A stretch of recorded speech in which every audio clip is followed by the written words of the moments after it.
விஜய் நேற்று நாகப்பட்டினத்திற்கு வருகை தந்து முழுக்க ஃபேக்சுவல் எரர் என்று சொல்லக்கூடிய பொய் தகவல்களை பரப்பிவிட்டு சென்றிருக்கிறார்.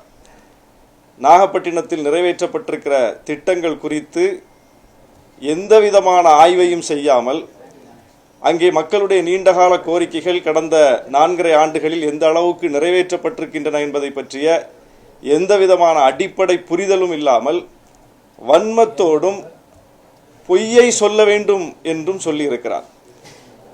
அவர் வரும்போது அவருடைய பிரச்சார பயணத்தில் மின்சாரத்தை துண்டிக்க வேண்டும் என்று அவருடைய கட்சியின் மாவட்ட செயலாளர் தான் வேண்டுகோள் விடுத்திருக்கிறார், கடிதம் கொடுத்திருக்கிறார். ஆனால் அங்கே அவர் அதை அரசாங்கம் ஏதோ திட்டமிட்டு செய்கிறது என்கிற ஒரு தோற்றத்தை ஏற்படுத்துகிறார்.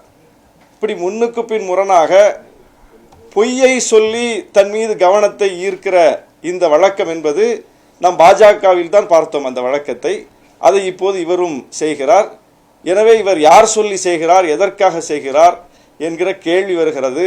பாஜகவின் தன்மையை இவர் ஏன் பிரதிபலிக்கிறார் என்கிற சந்தேகம் வருகிறது அவர் மீது.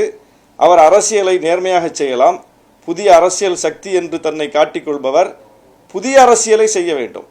ஏற்கனவே இந்த மண்ணிலிருந்து துடைத்தெறியப்பட வேண்டிய அரசியலாக நாம் எந்த அரசியலை பார்க்கிறோமோ, அவதூறு அரசியல், வன்ம அரசியல், அதை இவர் ஏன் கையில் எடுக்கிறார் என்கிற கேள்வி எழுந்திருக்கிறது.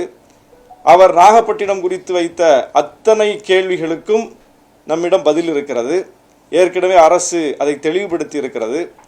கடந்த 4.5 ஆண்டு காலத்தில் நாகப்பட்டினத்தினுடைய பல்வேறு கோரிக்கைகள் நிறைவேற்றப்பட்டிருக்கின்றன. குறிப்பாக அவர் மீன்பிடி துறைமுகம் அமைக்கப்படவில்லை, கடல் அரிப்பு தடுப்புச்சுவர் அமைக்கப்படவில்லை என்கிற ஒரு குற்றச்சாட்டை வைத்திருக்கிறார்.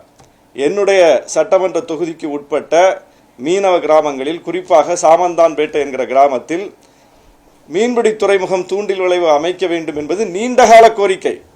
அந்த நீண்டகால கோரிக்கையை இந்த ஆட்சி காலத்தில் தான் நிறைவேற்றி ஐஐடியில் இருந்து ஆய்வுக்குழு எல்லாம் வந்து அதை ஆய்வு செய்து பார்த்து இங்கே அமைக்கலாம் என்று அவர்கள் பரிந்துரைத்து அதற்கு நிதி ஒதுக்கீடு செய்து கிட்டத்தட்ட 32 கோடியில் அந்த திட்டம் நிறைவேறக்கூடிய அளவுக்கு அந்த கோரிக்கை ஏற்கப்பட்டிருக்கிறது. அந்த வேலை நடந்து கொண்டிருக்கிறது. அதுபோல